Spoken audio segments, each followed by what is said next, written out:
Um, well, welcome everybody. My name's Ilse DeWald. I work for Johnson County as the local food and farm manager, and I am very glad to be with everyone here today. This is our first in-person forum in over 4 years, so welcome back everybody.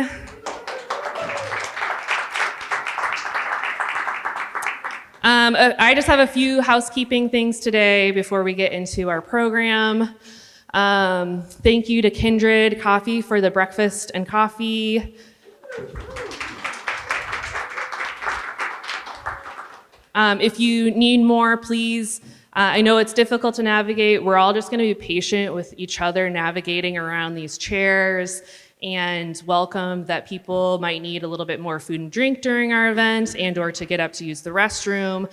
Restrooms are through the hall, so if you go out this door straight and then down to the left, that's where the restrooms are. During our break, we're gonna open up a couple more restrooms across from the welcome table that you saw when you entered the building. So we'll all be able to take care of our needs during our break in our program today. Always a general reminder, please have your phones on silent. This is a small space. We're gonna have great words that we don't wanna miss. We do have our live captions on the screen. You know, this is auto-generated, so we hope that this is some measure of accessibility and doing our part, and I hope that those who are in need of the captions are able to see, and if not, please, let's help you navigate to a better chair for viewing. And as an FYI, our event is being recorded and we are going to post it publicly.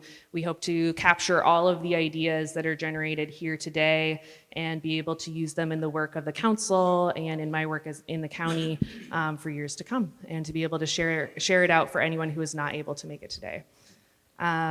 So yeah, and generally our agenda for the day, you can notice we do have a break. We're gonna have an amazing panel. We're gonna talk about many things related to the local food purchasing assistance program, and then have an opportunity for breakout groups to discuss thoughts and ideas generated from all the wonderful things we just heard, as well as any and all input that you may have for the Food Policy Council.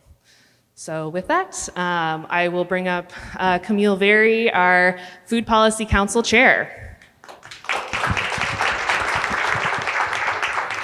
Thanks, Ilse. Hi, everyone. I'm Camille. I am the chair of the Food Policy Council. Just started this position a few months ago.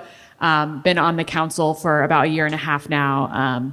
So very excited to be here at our first in-person forum in a while. I'm going to just give a brief introduction to the Food Policy Council for those of you who are not familiar with our work. So we are a volunteer council of Johnson County whose role is to improve dialogue around food system issues in the community, and to gather input from community members to inform policy changes and advocate for better, a more sustainable local food system. So who's on the council? We strive to be representative of all different intersections of the food system. So we are a council of food advocates. We have had farmers on the council, food business owners, restaurateurs, chefs, who come with varying perspectives to inform policy directions for the county. We are always looking for new members as well, and we do our annual recruitment in the late spring. So if that is interesting to you, please stay tuned for more information about how to get involved. This is our lineup of current Food Policy Council members. If you are a council member and you're in the room right now, if you could please raise your hand. We have many of our members here today, all spread out throughout the room. And I know we have many past members here as well. You can go to the next slide. These are our 3 values that guide the work of the council. So we believe in a community-based food system that is strengthened by a recognition of place and culture of the communities that we're serving. We believe in an equitable food system that is attuned to the needs, the social and physical needs of different people in our community. And we believe in a resilient food system that is sustainable and adaptable to diverse needs and changing circumstances. This is just a quick recap of some recent events that the council has led.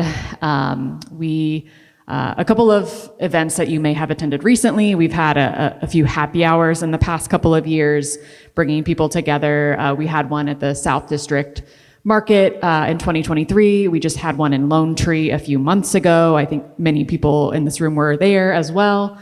So they're just an opportunity to come together at local food businesses and have conversations and just get to know one another and have some great food, just like we're doing this morning. This is a summary of some local food policy action that the council has initiated. That they have ranged from some zoning ordinances that we've influenced to most recently administering the Community Food and Farm Grant that the county distributed with American Rescue Plan Act funds. In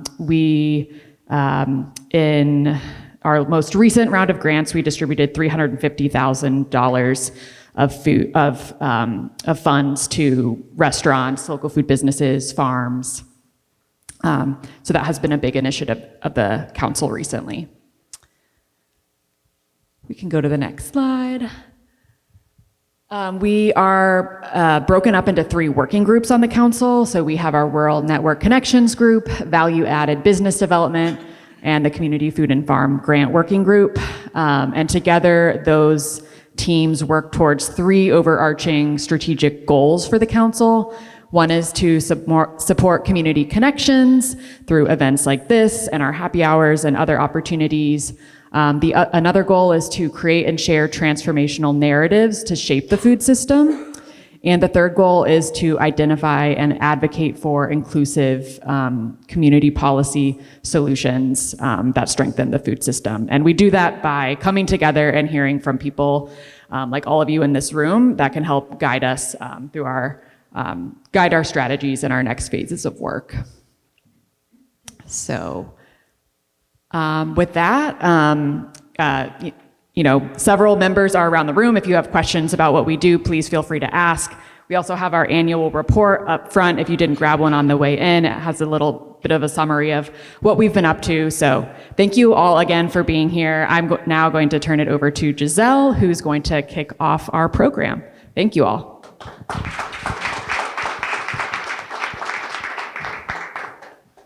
Thank you all for being here. I am going to cheat and use some notes here and there, so please just know I'm not texting or distracted when I'm looking at my phone. So it's an honor to be here. My name is Giselle Bruskowitz. I am the past chair of the Johnson County Food Policy Council. And in my day job, I'm the senior program director for Iowa Valley Resource Conservation and Development, which is a nonprofit that helps to manage this program for the state of Iowa. I just noticed that everything I'm saying is being written here. That's a cool feature. So essentially, I'm going to talk about the Local Food Purchasing Assistance Program, or as we'll be referring to it, is the LFPA. Now, I'm going to just give a broad overview of how this program works, what have some of the impacts been in Iowa, and what are some things that we can do moving forward. So essentially, the LFPA is a grant from the federal government. It's from the United States Department of Agriculture, or the USDA, and it was funding that came through the American Rescue Plan Act, and it was sent out to all states and tribal governments across the country. Essentially what it does is it pays a fair price to farmers, local farmers and producers, and then that food that is produced in our communities goes out to the community members for free. And a big piece of this is also growing creative partnerships with people across the state who do food systems work, and I'm gonna get a little bit more into that. So I'm giving this high-level overview. The really exciting part is gonna be when the panel happens and you get to hear from the people who are boots on the ground and actually making this happen in Johnson County. So again, just a visual of sort of like how the funding flows. It comes from the USDA to the Department of Agriculture, and then it flows through our distributors, and then goes into the pockets of farmers and producers across the state. Now, we got 2 rounds of funding. The first was in 2021, they called it LFPA. The second was in 2022, they call it LFPA Plus. And there is a 3rd round of funding that is pending signature right now. And we can talk more about that in the Q&A if y'all want to hear more about that. I'm so proud of this program. Iowa has been recognized at a national level as one of the best, if not the best, programs in the country. And people ask, they call, well, why is Iowa's program running so well? Like, how did you do that? And it's because we're building on decades of partnerships. We have an incredible local food movement and group of people across the state who have been working for decades on this work. And so when this opportunity came up, we already have partnerships, we already know how to work together, so we were able to take advantage of it in a way that works really well. Here's the partners on the steering committee. There are lots of other partners across the state. Many of them are in this room working on this. At its core, this program buys food at a fair price from farmers and producers in Iowa and bordering counties. That food gets distributed on trucks, either through a food hub, a food bank, or Meskwaki Nation. And then it goes out to community access partners, such as food pantries or early care sites, and then our community members can access that food for free.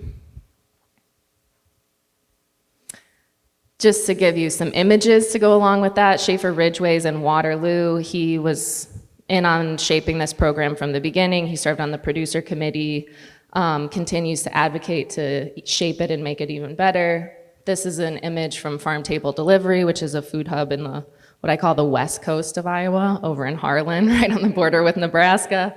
But you can see we're doing pallet level sales, making sure the food's getting transported safely through the distributors. And then you get this incredible abundance of culturally relevant, really high quality, nutrient dense food that goes out to the community. This photo is from Grinnell. But we have Simon here today to talk from the farmer side. We have Michelle Kenyon from Field to Family to talk about the distributor side. And Kim, you're also sort of doing both from HACAP and Cedar Rapids, but both distributor and talking about the community access agencies.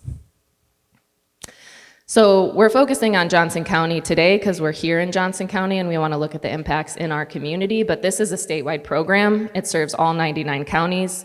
And this shows the distributors, so sort of those people that are, or the organizations that are connecting the dots between the farmer and the people receiving the food. So here in Johnson County, we can see we've got Field to Family Food Hub, we have HACAP, Food Reservoir distributing, and then we also have Organic Greens, or Camp Creek Organic is what they're called in Washington County. So we've got a lot of people helping connect the dots in our region. And the program works really well. We've distributed over $4 million of food through this program in the last 3 years. We have 290 producers who have sold through the program, so almost 300. And in Johnson County, we have $250,000 and 43 community access sites who have received food from 139 producers. So it's a proof of concept. When we invest in local farmers and we invest in local foods, we have proven what is possible. We have an incredible capacity to produce food for our communities. Our producers want to produce more. There's an incredible need. A lot of people are experiencing food insecurity, and so programs like this can solve both of those problems at the same time. We're strengthening the supply chain, increasing food insecurity, and we're showing that this investment is both effective, it's scalable, and it's necessary. So since this event is about policy, we're going to kind of thread the needle of looking at different levels of policy from the federal, state, and the local. I'm going to start with Johnson County, the more local level. One example of how policy can work together to shape programs and shape food systems is, as Camille mentioned in the intro, we have our Community Food and Farm Grant, which was came to the county and the Board of Supervisors, see some of them in the room, thank you, decided to allocate some of these grants to our small businesses and small farmers. So this was one of those investments that also complemented the LFPA by investing in those small businesses. So for example, Simon's gonna come up today. He was able to get a tiller through the Community Food and Farm Grant. Infrastructure investments like that help small and mid-scale farmers scale to be able to meet this kind of demand. At the state level, we have a whole coalition of over 40 different organizations who are coming together to advocate for state-level policy solutions. We were just at the Capitol last week. This is from last Thursday. And the advocacy was food farms need a bigger slice of the pie. We had really positive conversations, building off of the success of last year, where we had the first ever local food investment by the state of Iowa through the local food purchasing assistance for the Choose Iowa local food purchasing program. So our state legislators on both sides of the aisle see the value in investing in small and mid-scale farmers, and we're gonna continue to advocate for that. If you wanna join the coalition, we're always looking for new members. You can go to the website, you can join a priority team, you can come to a lobby day. And for the federal, we have a recording from one of our partners in Washington, D.C. Hannah Quigley is gonna come up next. She is with NSAC, the National Sustainable Agriculture Coalition. They're one of our partners who are boots on the ground in Washington, D.C., advocating for programs like this and other programs that support local food at the federal level. So there's a lot we could say about federal policy right now. I will note that this event got rescheduled, and so her recording is from a few months ago.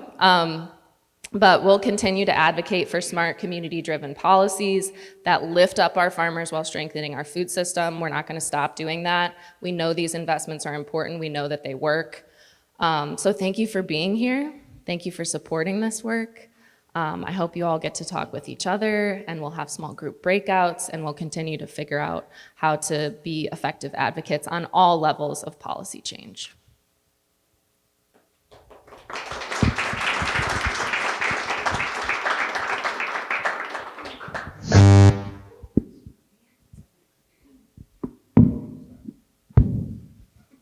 Provide you with a quick update on where things stand with federal food and farm policy as we close out 2024.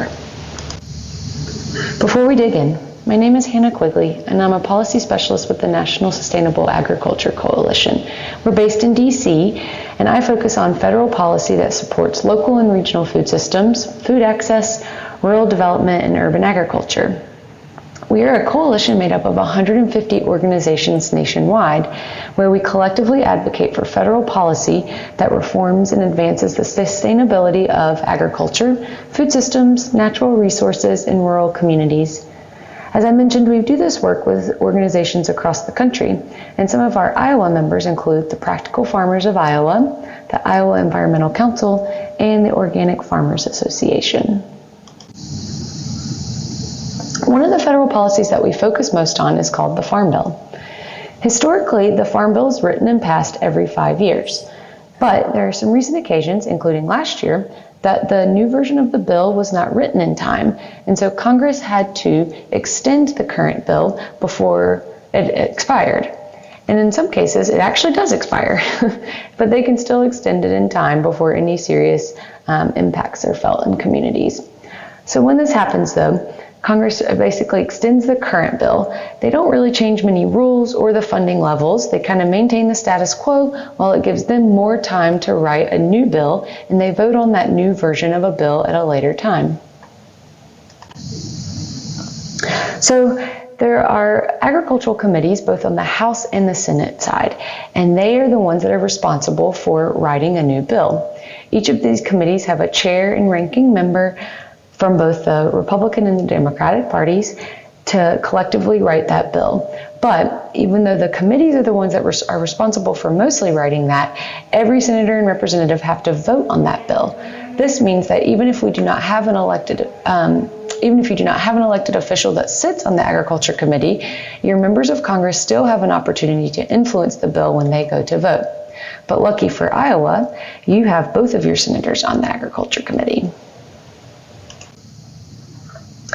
So back to the Farm Bill, this piece of legislation is very large and it covers program rules and funding levels for a lot of things that affect our farmers, food pantries, and individuals that use federal nutrition benefits to purchase food, like the Supplemental Nutrition Assistance Program, or SNAP.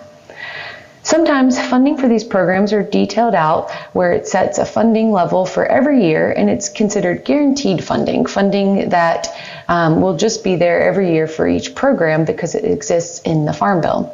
Some programs, though, do not have that guaranteed funding, and what may instead have is a funding level that then has to be appropriated each year in the annual appropriation cycle.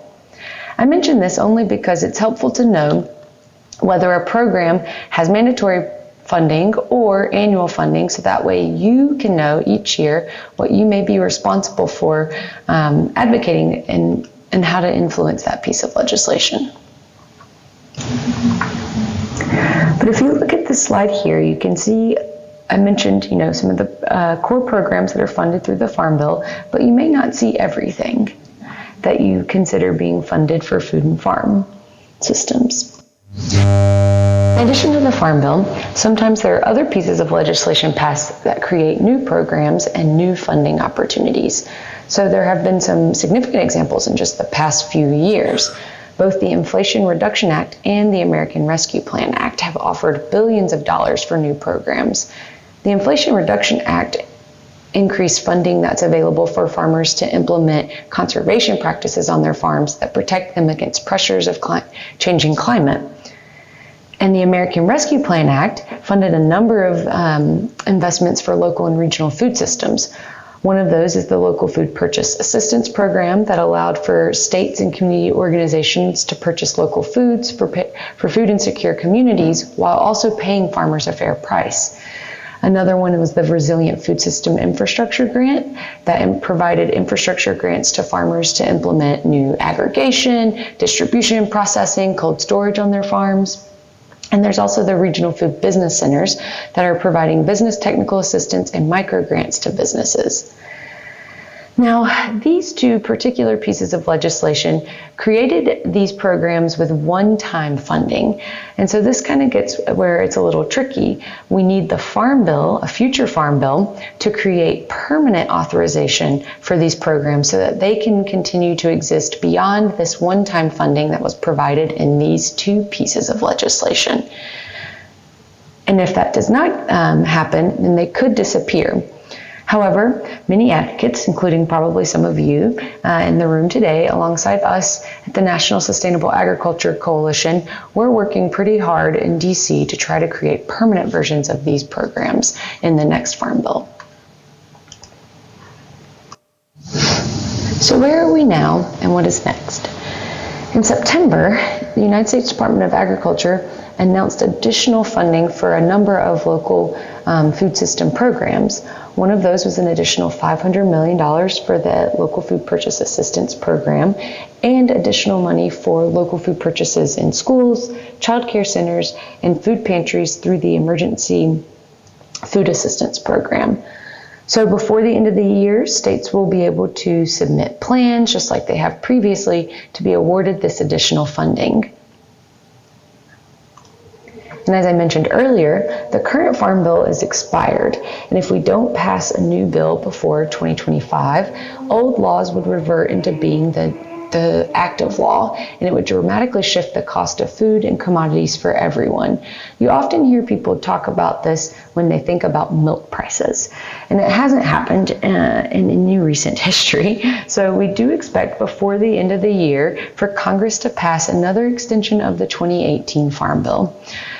We don't know any details of what that extension may look like. It may just be the exact same 2018 Farm Bill. There may be some additional funding from the Inflation Reduction Act for conservation brought over into that bill.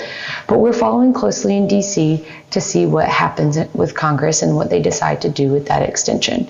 We don't really expect to see any big changes to local food programming. And so because of the election, Republicans have taken control of the Senate, and the previous chairwoman, Senator Debbie Stabenow, is retiring. So that means that we're going to see new leadership on the Senate Agriculture Committee.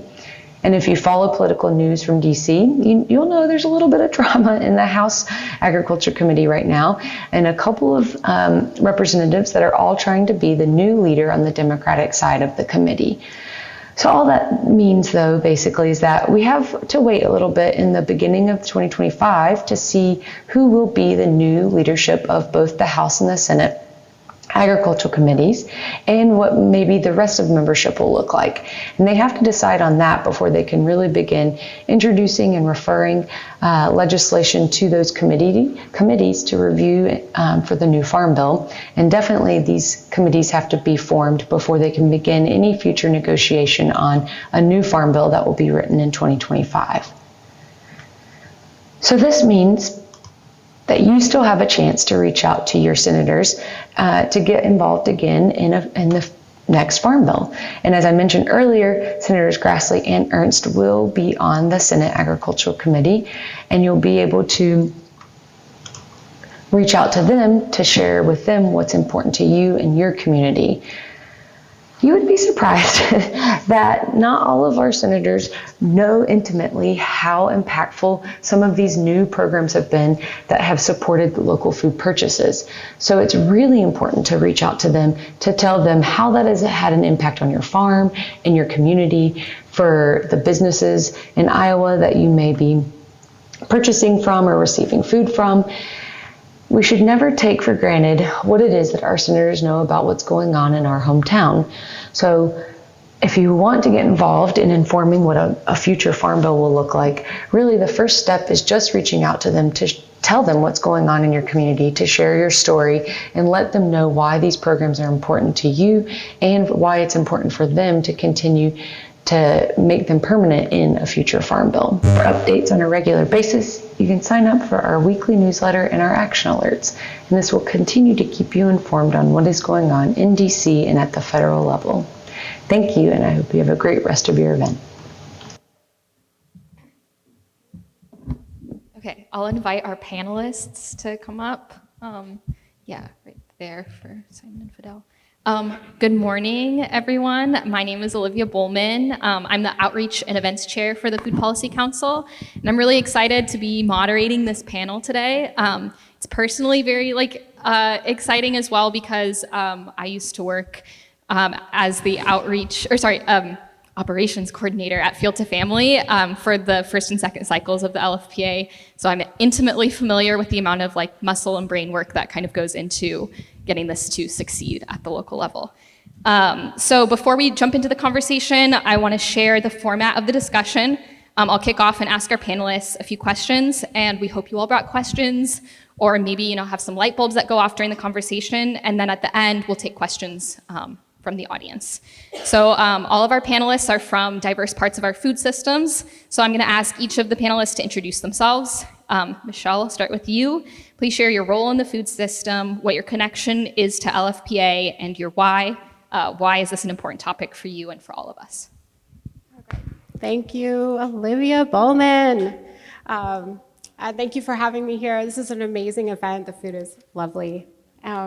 So my name is Michelle Kenyon, as Olivia said. I'm Executive Director of Field to Family. We're a local food hub here in Johnson County. We started off as a Buy Fresh, Buy Local and promotion of local food and farms, grew into Farm to School, and then took it to the next level to begin a local food hub. And ultimately, the question is, what's my why?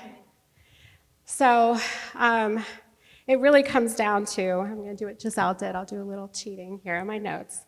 It really comes down for me that food connects us and unites us. What we eat and where it comes from it reflects our identity and our values. And so my why is to work with all of you to build a food system that reflects our identity and our values, and ensure that that food system is adaptable and resilient to adjust to our community's needs and changes. Ultimately, some of the values of the LFPA, which we'll get back to, are values that Field to Family have when paying producers fairly, building demand and supply of local food in our region so we could feed more people. And also to ensure that we're thinking holistically when it comes to the whole system, that the system itself will continue to grow and expand in a way that also supports our environmental needs and our growing communities' needs. That's my way. Yeah, and next, Kim. Okay. Good morning, everyone. I'm Kim Guardado, and I'm the director for the Food Reservoir at HACAP. We are the Feeding America Food Bank that serves 7 counties here in East Central Iowa, with Johnson County being the second largest county that we serve next to Lynn. And I've been at HACAP for a long time, we'll just say that. And I think when I think about our place in the food system and my why, they're very closely connected. And I think that it starts with, I grew up on a farm in north central Iowa and I'm a nurse by trade, so I spent a small part of my career like working in the hospital and taking care of patients.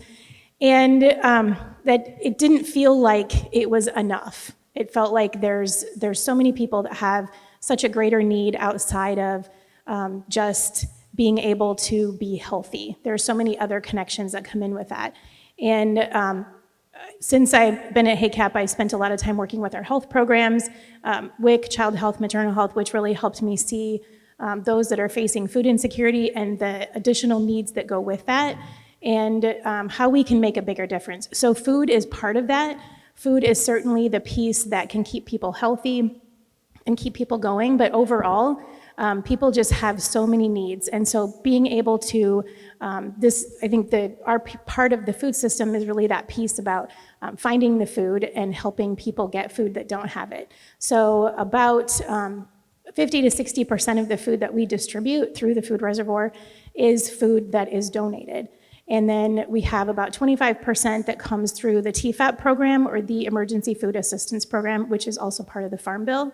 And then the rest of the food that we distribute is purchased. And so a lot of the food that we get, we're not able to, the donated food, we can't control the health or nutrition of that food because it's donated to us. And because that's such a large part of what we do, in a lot of ways, you kind of just have to take what you get. So we work with manufacturers and try to get the healthiest foods we can possible, but we have to, and like I said, a lot of times we have to take what we can get. So the biggest part of what we can control is the food that we purchase. And so we are committed to purchasing, we spend a lot of our purchasing dollars on healthy foods, produce, and certainly we can get and have for many, many, many years, get large amounts of bulk produce from outside of our state. But it really started with LFPA that helped us see that we can get so much food locally, and that it's supporting our local ecosystem and our local producers. So it's been a great opportunity for us to learn how we can do our purchasing in a different way, and then continue that purchasing through the Choose Iowa program that Giselle mentioned, but all opportunities to be able to buy all the foods within our own community. So I'm excited to be a part of this event and continue to learn with all of you. So thanks for having me. Thank you so much. And then I'll turn to our next panelist, Simon. So your name, your role in the food system, and your why the LFPA is important to you and to all of us. Kwa majina naitwa Simon Bwayo. Yes. Yeah. Yeah, my name is Simon Bwayo. Nimefurahi sana kuwa mbele yenu. And I am so excited to be in front of you guys. Na ni bahati na ni baraka kwangu leo. It's an honor and a blessing to me today. Kwa ufupi, mimi ni mtoto wa nne kwa familia. Shortly, I'm a fourth born in the family. Na nililelewa na wazazi kwa mambo ya wakulima. And grew up in a farmer's family. Na niliona kama kulazimishwa. I could see that it was kind of being pushed. kwa sababu nyumbani kwetu lazima asubuhi huo umeenda kwa shamba ufanye kabla hujafanya lolote. Because at home every morning, early morning, the early bird, you have to get up and go to a farm before you do anything. Kwa hivyo mwisho nikaona kumbe ilikuwa ni njia mzuri ya kunifunza. And at the end, I came to find out that they were teaching me and training me. Kufanya story mrefu kuwa fupi. To make a longer story, make it short. Nilibarikiwa kukuja hapa Marekani. I was blessed to come here in the U.S. Na nilifikia California. And I went to California. Mwaka 2007. 2007. Nikakaa huko. Stay there. Mambo haikuenda sawa sana. Things didn't go well. Na hiyo nasema ni economy ilikuwa tu wakati huo. I was just referring to an economy at that time. Kati ya ile niliona sio nzuri sana, nilijaribu kuona kama kuna eneo la shamba. I tried to look for a place where there's a farm. Na walinipeleka sehemu nyingine ni kama saa 1:30. It took me at the place. It was like an hour and a half drive. Na nilikuwa mgeni, sina gari. And I was new. I didn't have a vehicle. I couldn't drive. Nashukuru Mungu nikaunganika na rafiki hapa Iowa. Thank God I made a friend here in Iowa. Mwaka 2012 nikakuja Iowa. 2012 I came in here in Iowa. Na nikafurahia. And I loved it. Kitu ya kwanza tena nikaona kama kuna eneo la kulima. First thing was I found a place where I could grow food. Kwa sababu nilikuwa mimi mwenyewe niko na watoto 7. It was just me with 7 kids. Na niko na watoto wa ndugu zangu 3. And the relatives children are 3. Kwa hivyo ilikuwa changamoto kununua mboga kila siku. So it was really hard to buy produce every day. Kwa hivyo niliangalia sehemu nikapapata. I did find a place. Na ilikuwa 50 na 50 10 50 20 hiyo kwa mwaka tunalipishwa hapo whereby kulikuwa na sehemu ya kukodesha. It was a rental place. Na ilikuwa kama 50 feet kwa 20 feet. It was like 50 to 20 feet. Hiyo ndio nilikuwa nina 20 by 50. Yeah. Na hiyo ndio ilikuwa inanisaidia. And that's the only thing that will help me at the time. Na Mungu akafungua mlango ingine. And God opened the doors. Nikapata rafiki anaitwa Alfred. I met a friend called Alfred. Alfred akaniunganisha na LFPA. Alfred connected me with the LFPA. Nikafanikiwa kupata shamba ile ninafurahia. And I was so lucky enough to find a big land that I really love. Kwa hivyo niko na furaha sana vile tuko hapa. And I'm so excited to be here today. Na nikaona kilimo nikapanuka. I could see that I'm growing a lot. Ingawa kuna vitu zingine haziendi sawa, lakini ni hali ya kawaida. Although there's some challenges here and there. Lakini nawaza siku moja Mungu atarekebisha. But I know for sure God is going to change things. Kwa sababu na vile nilisema nyumbani tulikuwa tunalima kupitia mkono. Like I already said, we will use hands, tools to farm back home. Na hapa vile nilianza na mkono. And here when I started with doing the same strategy that we use in Africa. Ninashukuru Mungu sasa shirika limenisaidia niko na tiller. But right now I thank God I have a tiller. Kwa hivyo naona Mungu anaendelea kuwatumia. And I can see God is using you guys. Na ninafikiri upendo wetu utaendelea. I'm looking forward to continue to have this connection and love. Kwa hivyo kilimo changu changamoto ziko. The only challenges that I'm going through. Sipati soko ya kutosha. It's the marketing. Enough. Na nilichagua mboga kwa sababu kilimo ya nyumbani siwezi nikapanda juu, tunalima muhogo. I chose these leaves or produce because at home we grow cassava roots and leaves. Matoke. And bananas. Kwa hivyo nilichagua tu mboga kwa sababu hiyo inachukua muda mrefu. I chose these kind of produce because that's all we can grow here. Na ninashukuru mbegu zangu shirika linanipa sehemu ya greenhouse ninaanza kwa wakati. And I thank the LFPA as well, so I work with them and then I start seedling in the greenhouse at the time. Kwa hivyo ninafurahi sana kuwa mbele yenu. And I'm so excited to be with you guys. Na nawapenda sana. I love you. Awesome. Yeah, thank you so much for those introductions. And Simon was kind of going into a little bit of my first question, which is about kind of the working relationship that Field to Family and Simon kind of had to build through the LFPA. And so I think you talked a little bit about, having like a tiller and having to like change how you market your products. And I guess my question is just a little bit about how the LFPA has affected other ways maybe, or like one or two other ways that the LFPA has affected the way you plan what you grow. Anauliza useme sasa ueleze namna LFPA zile challenges ambazo unakutana nazo, mabadiliko yaliyobadilika baada ya kutumika na wao.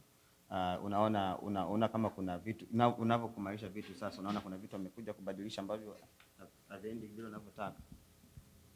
Kila kitu kinaenda sawa. Things are going well. Kwa sababu niko na msaada wenu. Because I'm getting some assistance from you, from LFPA.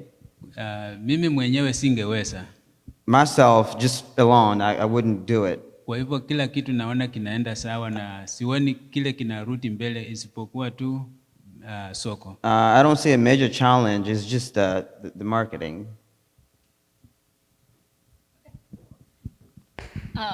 Thanks. And then next question would go to Michelle on how the LFPA has affected the way Field to Family purchases. All right, thanks.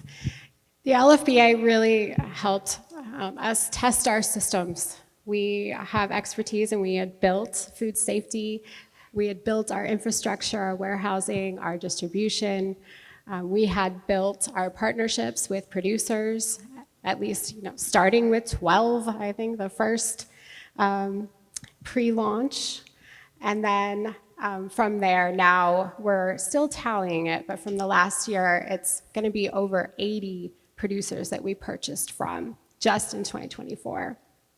So leveling up, LFPA really tested us in many ways, and finding food and finding producers who were ready to scale up to wholesale was a challenge. It was a very welcoming gift also. It tested all of us. Our team grew. We had 3 of us when LFPA first began, and we expanded within a couple months to 4 and now to 6. And we are hiring a new operations coordinator. Applications are due February 17th. Please spread the word. And our coordinator, just like Olivia was our first, is involved in all aspects. So our routes changed. Also, our relationship with producers changed. So LFPA set up a system so that producers needed to register. And also, we were able to expand the number of producers we work with, but again, we tested our limits, so we also were able to work with them to do some delivery and distribution on their own. LFPA also set up community access, distribution, community, and locations. Both Kim and I are on that committee for LFPA to be able to review and approve applications for these community access sites. So basically, as distributors, both Kim and I and others in the state, we looked at the approved list of producers, and of that list, what we could purchase from them, whether it's produce, dairy, meat, grains, eggs. And then we also needed to look at where the food was going and if it was an approved access site. So that structure that was created from LFPA is still in place, still growing. People are registering for sites. I don't know about producers, but I'm assuming there are still producers that are coming onto the scene for LFPA. And going through a process so that if they need a license to, like if they're dairy or egg handlers, that license is actually uploaded in there so that a distributor like us, we know that once they're approved that everything's been double checked. We do this already within our systems as a food hub, but it's really helpful as you onboard 20 to 40 new producers that it's already mostly done for you. And ultimately, we were able to expand the number of producers we worked with through this program and the reach that we were able to get in our region. Our region grew, not just from LFPA, but from another program, similarly, the Local Food for Schools. So ultimately, our region grew from 3 counties to nearly 17. Yes. I'm trying to remember, because I actually asked Olivia once, how many counties did you drive through last year? Let's go through these numbers. A lot. So we're over on all the way east, all the way south, and almost to Des Moines, and then as north as, what's north of Lynn? Yeah, sorry. Need the visuals. I know, right. Yeah, Olivia created the visual. But it really tested our limits. It made our system stronger. It made us being able to reach more people. And I'm also excited to talk about how we worked together. Is that coming up? Yes, yeah. So my next question is about how HAYCAP and Field to Family built a relationship to get this to work. And I'll start with Kim. Excellent, thank you. Yeah, when we first learned about LFPA, I think that was our first thought is, are we gonna be able to find enough food to buy? And we have a staff member that does food purchasing, but I'm gonna say it's way easier to work with Field to Family and just say, this is what we're looking for. I think when we talk about testing limits, back in 2020, we had done a program to learn more about culturally responsive foods for families. And across many cultures, what we learned is that things like carrots, potatoes, tomatoes, green peppers, onions really reach across all cultures. And so we really wanted to make sure that we were focusing on those foods. So one of the things that I said was, well, let's find out what is our ceiling on carrots or potatoes, or 2 things like,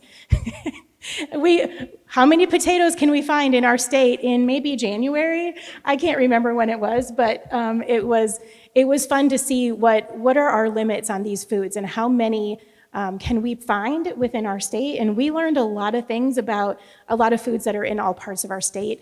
Through the hub system, they have a way to transport food from hub to hub. So it was a really great opportunity for us to build our relationship and see what are the things that are available, what's out there, how can we focus on the socially disadvantaged farmers so that we're getting foods from those producers that we wanted to focus on. And it's been a great way for us to just build that trust between our organizations. And so, we have folks that we buy from before LFPA. One example is Dan and Debbie's, that we had been buying from them, started buying milk from them on a regular basis.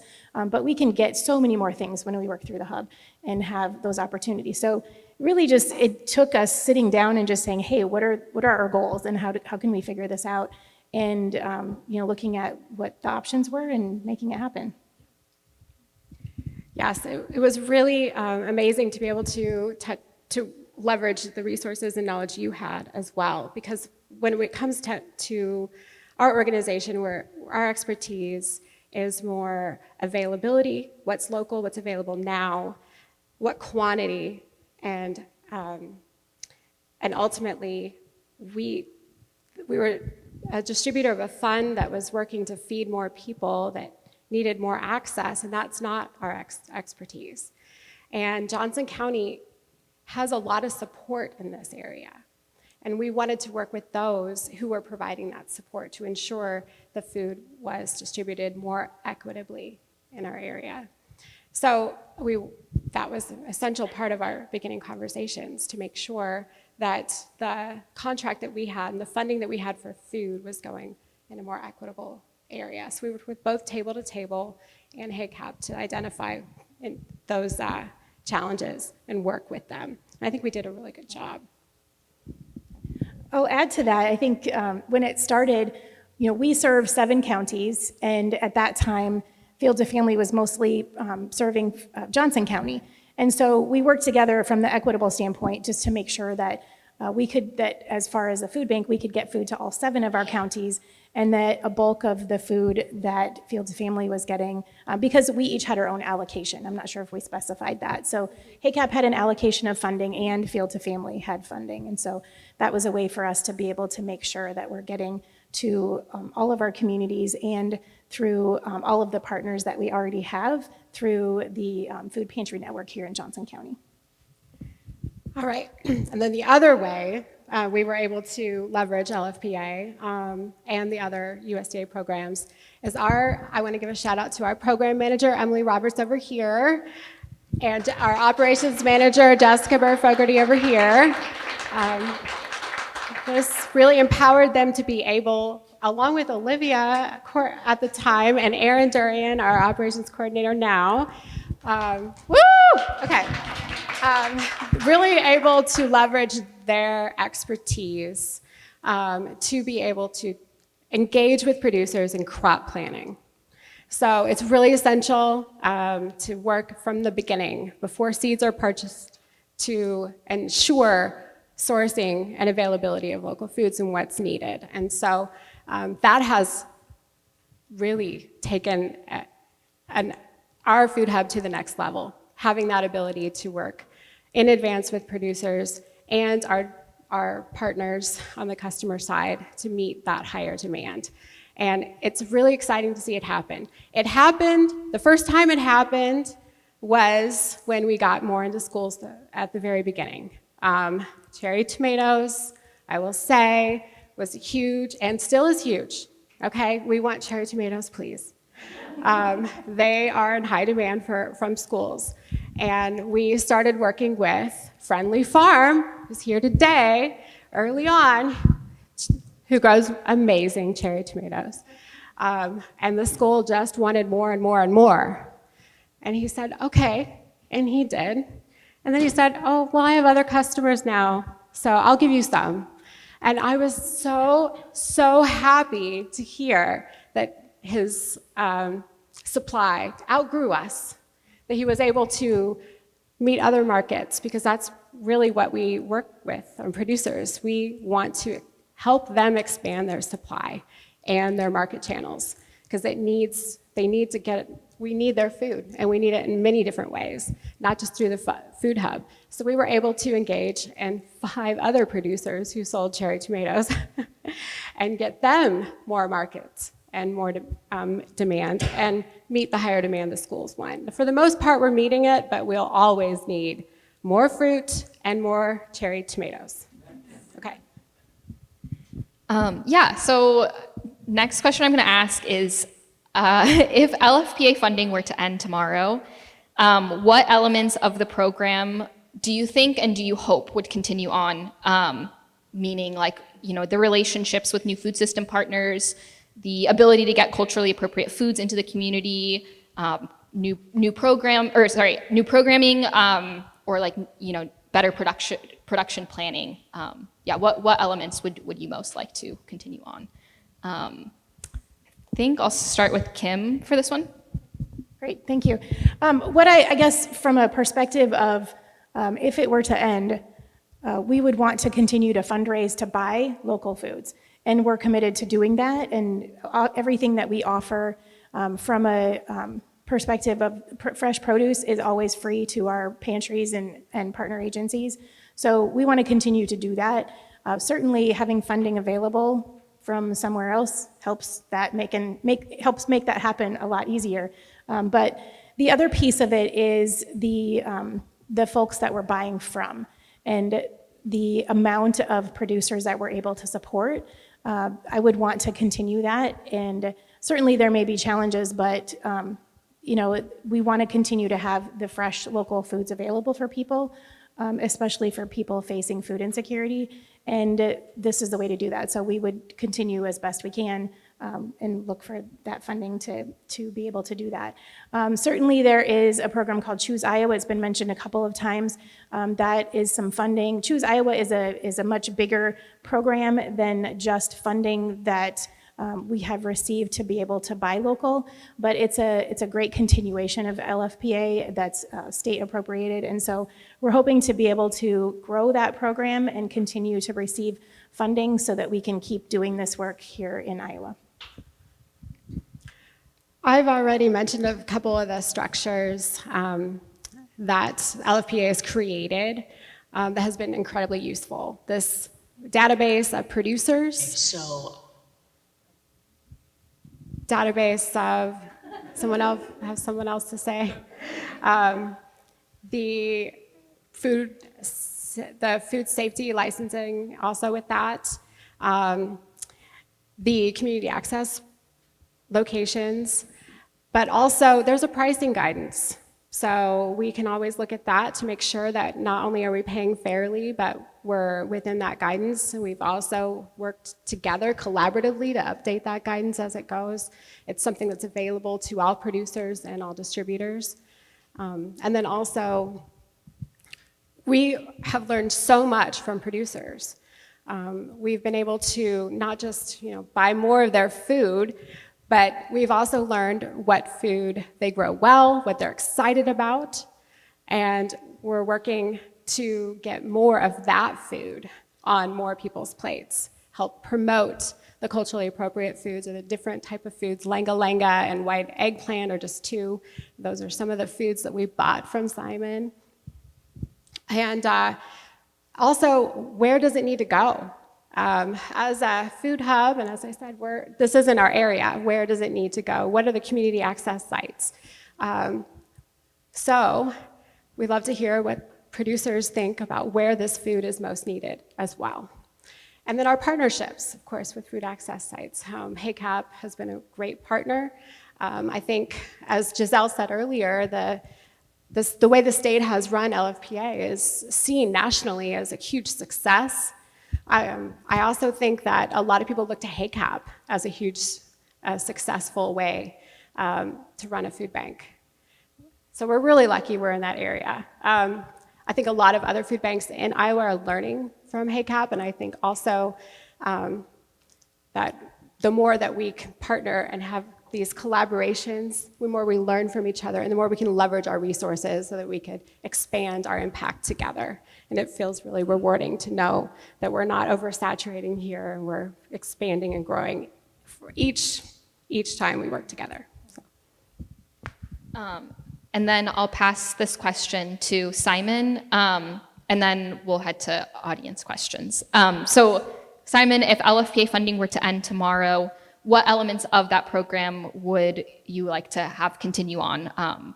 Again, kind of thinking of your relationship, with like Field to Family and HACAP, the ability to produce foods important or culturally appropriate foods into the community, or kind of better production planning. What kind of elements would you like to see continue?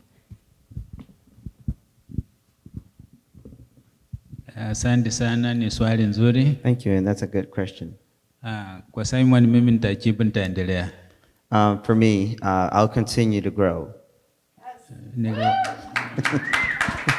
Niliwaambia kama mimi nilianza na mkono bila mashine. I've mentioned that I will till manually without any tiller. Kwa hivyo ni kilimo itaendelea. But continue to produce, yes, I'll continue Kama doing Mungu that. pata atanipa uhai. I'm hoping God is going to continue to give me a life to breathe. Na LFPA labda kama kutakuwa na kingine kia ziada, kama kutakuwa na shirika lingine la ziada linafanana na hao, pia nitauliza ushauri wao. And I'll ask for an advice to see if LFPA will guide me to another program that kind of does a similar way that they do. Lakini watanipata mimi Simon naendelea. But if that program comes, it's going to come, but I won't stop. I'll continue. Meanwhile, I'm waiting to see if there's any other program around. Okay, are there any questions that anybody would like to ask? Yes. Thank you very much. My name is Taujen Havugimana, but I can go by Theo to make it short. I live here in Iowa. I came to this country in 2010 after 6 years in the refugee camp. I landed in Ohio, then in New York, then here. By origin, I'm from Rwanda. I was born and grew up on a farm, as Simon said. Every person that you see from Africa, we all grew up on a farm. But the main challenges that we have is we have this heart of working on a farm continually, But we have the main challenge is that, as he said, sometimes we don't have access on informations. If you see this audience, there is only maybe Simon, his wife, and I, but we have more than tens in this city that are working on a farm. Why they are not here? It's because they don't have access on information. What LFPA is doing to have our community have access on the information that you have. Most of the time when everywhere I go in the meetings and in the meetings regarding the working on a farm, I ask this question. Last year I asked it in New York at Connect College where I was in my training to get certified to be a food safety trainer. I'm certified a food safety trainer. We have this, like all of you who are here, you have this access on informations, and you do it well. For us, we do it like, let's say in FASMA, Food Safety Modernization Act. For you, it's now a culture because you were born and grew up in this system, in this modernization. But for us, it's new things that we need to learn. He grew up on a farm, but the way you use to produce food is quite different from what we do in Africa. The main challenge that we meet, which is the question that I'm going to ask, it will cover this topic we have today, Johnson Food Policy Council, that is from policy to plate. This question is between policy and plate. As we say, field to family. There is a field, between field and family, there is a gap in between. That's what we don't address in an effective way. The main grants that you make, I'm happy because I heard that there are some donors here, and you are presenting about the policies, means how you allocate funds that you get. I noticed that most of the fund is allocated towards services instead of hands-on. I can give the example. You can see maybe there is a fund that says we are going to do some trainings to provide this kind of information, some teachings like that. But if I say I have challenges of animals that are invading my farm, you are going to hear someone telling you, no, this fund is not allocated to this. Field to family, they are buying what they see at the door, what they see where they are. But we are not addressing the problems that we have in the farm. Sometimes I have crops that I don't sell if I follow this food safety protocol. And at the end, we are going to have new diseases in our community because we don't think about that one. And if I have this produce, I don't think field to family is going to buy it because it doesn't follow the safety protocol. In Africa, I can harvest a tomato, the half is eaten by the bird, I eat the rest of it. It's possible in Africa. But here they tell you, if you see an animal poop in your field, you have to go at least 3 meters square around that one. How many crops are in there between? And you don't know how these other crops or other plants are contaminated. So my question is, what do you do to address these questions to keep the food safety? Second, what are you planning to emphasize or to focus on food safety, especially for people of low income or of color or in our community, because they want to work on a farm, but we have lack of resources. If he says that he has a tiller, I think we started at the same time working on a farm. We've been working on a farm a long time, but it took like more than 5 years or 6 to get a tiller. we are still using our hands. And the other thing I like is the way we are trying to connect our culture to food. But if we don't address this question or this matter of food safety, we are going to end up having new diseases in the community. Thank you. Thank you. Yeah, definitely a question kind of addressing some of the room for improvement within the grant. I don't know if you, yeah. Thank you, Theo. Those are really amazing. Those are very detailed insights. I really appreciate that you shared all that. As a food hub, when we talk about food safety, we're expecting to begin that conversation right when the distribution is happening, right when we receive the food. Actually, that's not right. We talk about it before we order the food and when we're onboarding producers for sure. But the policies that we follow are to ensure that we are following the Food Safety Modernization Act, the minimum requirements, and each year more of those requirements come into place. And they're starting to get a little bit more intense for sure. For not just food hubs, but obviously for producers. This is something that they have to manage as they grow their enterprise.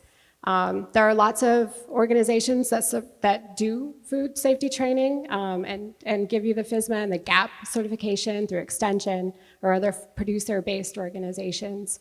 But these are really things you specifically mentioned, Theo, are ongoing challenges that producers have who are growing food. And to meet those challenges. And those organizations are still trying to provide the resources to where it needs to go. And it is disappointing to hear that they're not meeting the needs that you have specifically, because if they're not meeting your needs, they're not meeting other producers' needs. You're not alone.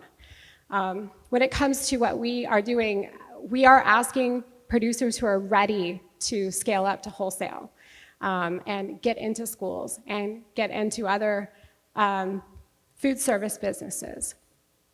And so we need the labeling correct on the packaging. We need to ensure it was stored correctly from the time it was harvested to the time we got it, if there was a gap in between harvest and delivery. All the paperwork needs to be right, all this stuff. We go through it at most receiving and most deliveries. But ultimately, we are also working with producers to look at other models. Vending at a farmer's market, there's not the same level of food safety required. When you purchase at the farmer's market, you're not paying from an invoice, or you're not, having the label of everything there. So there's different audiences, CSAs, of course, a lot of times you pack your own box. Did you wash your hands first? Well, that's something we consider, but that also, you're getting it right from the farm, and it is part of being closer to our food system. But when we're serving school districts and we're serving the greater public, we have to follow FSMA, at least the minimum requirements. They are changing. We're looking ahead. We're going to have a lot more tracking information of each individual case that's going to have to come to us from the producer. So most of the food system requirements that are coming from the USDA are on the producer to do. And there is funding, like Theo mentioned, from organizations that provide support to producers, but they don't do it for you. They train you, they don't do it for you. So looking for those kind of future funds could be really valuable to provide the support our producers need to comply with FSMA so that they can expand their markets and expand their supply. Okay, thank you. Okay, we'll take one more question, if anyone has one. Can I ask this one? Yeah, of course. My request is that for this policy, I'm glad we are here with the people who make these policies, but I'd like to request that to have them work effectively, please have farmers representatives on your board. You may say, yes, they are. Is it diverse? You may say, yes, it is diverse. Is it inclusive? That's the main question, because when you sit there, you make your policies for the people who are going to implement it, to follow it, and they are not there. At the end, it is not going to work well. Can give the example, I'm a human resources. Sometimes I ask this question. You see on the application they say, or employment they say, equal opportunity employment. But in the policy they say work at will. What does it mean? Means we have equal employment opportunity, but we can fire you anytime we want, without any consent, without any discussion. That's how it is to sit down and make the policy that is going to be followed by someone who is not there to give his consent or his will on that policy. Thank you. Thank you. Okay. One more. Yeah. I just want to say, I love that this is a charge for the Food Policy Council, right? I think that the Food Policy Council has been really effective in taking a little bit of resources and growing the impact of local foods in Johnson County. And I think the food and farm grants were incredible. I mean, hundreds of thousands of dollars went out to support local producers and create more supply of local food in our community. Incredible. So yes, there's more work to be done always, and it really takes people to do it. All the members of the Food Policy Council are volunteers. So thank you all for serving, and thanks for continuing to look for ways to expand your impact in the community. Thank you so much to our panel. Thank you to Olivia for moderating, and to Fidel for interpreting with Simon. Okay, so Maddie's going to be taking some live notes for us as we share out discussion so we can see some of these major pictures. I'll ask, if you have something similar, say that, try to speak to the new ideas, and you can always say second to things that are on the slide already. We're going to start with this table over here. Okay. I think what we have left. Oh, I can.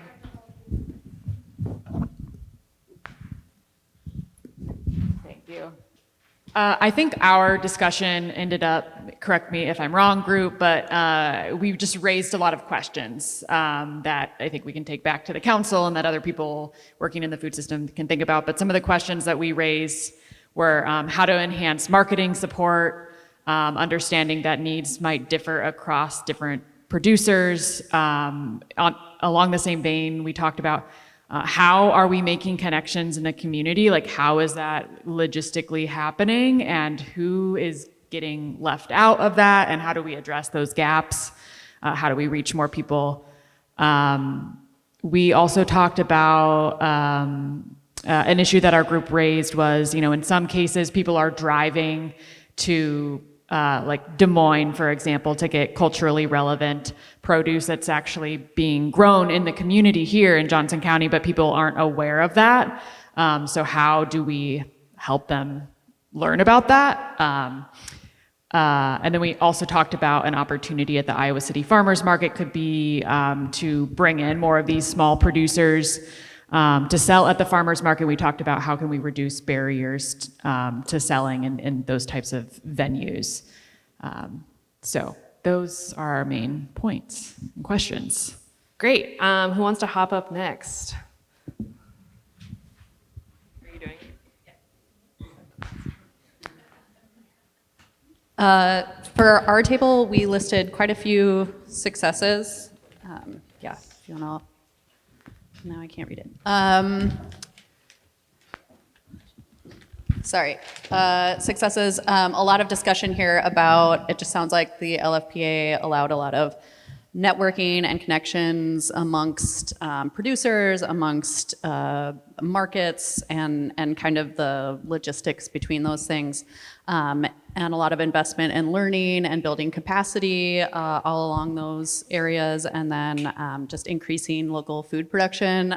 There was a funny moment at this table where someone said, we haven't even mentioned food in this discussion. And then resources, a lot of different ideas, but I do think it feels tenuous in this moment to look at a federal funding program and wonder if that's still going to be there. So discuss, ideas here about state, IDOLS funding, county and local funding, and then, there is land. How do people access that land? How do we continue sort of making these inroads? And then, there's also, assistance from within the Iowa City community. The general public should step up. So those were sort of our general themes from our table. Great. We're moving quickly. All right, who from this table? Okay, so our group talked a lot of similar topics as the first group, but some couple other questions we specifically mentioned with reaching out to producers is the language aspect of communicating with people who you're not a native English speaker. And how many lots of different language groups across Iowa. And then also specifically, I guess, with our current socio-political climate of a lot of people who have a very high distrust of the government and government-run organizations, especially immigrants, and how to communicate with those folks who might not be super willing to talk to someone who is very obviously part of the government. Thank you so much. All right, we're gonna bop over here. Can you, yeah. And this is about probably my mic reach, so the next tables have to come up here. Yeah, we talked a lot and kind of in the same way that Camille's table did, just left with a lot of questions. Yeah, we just talked a lot about the collaboration that was required from the LFPA and how to build upon that, and even outside of federal funding, and how can local policy continue to represent farmers who need more resources at their levels. So yeah. Thanks for that all. All right, yeah, Michelle, getting after it. Thank you. Thank you. Our group also talked a lot about similar themes, so I'll try to pull out the new things. Big success about local networking, partnerships, people in this room being excited and showing up. Also success around just increasing supply and market reach, but also on the question side, how do we do more of that? Breaking down barriers, how do we get farmers knowing where the markets are, especially around institutional buying, but also directly to residents, how do we increase that? And a shout out for loving to see small farmers on council or as speakers doing more of that as well. And the last maybe new thought, would love to learn more about SNAP-related food benefits and also the intersection of that with local food systems.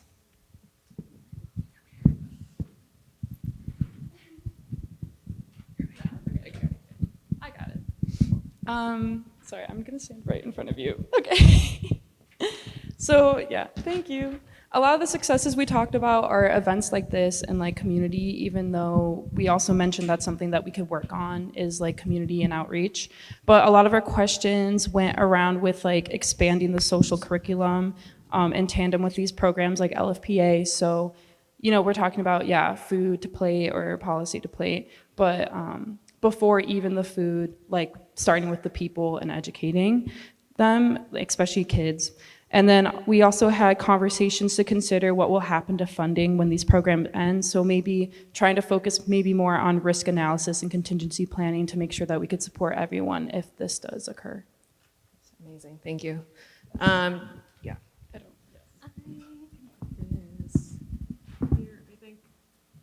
I think that works. All right. Amazing. Applause for everyone and all our report out volunteers.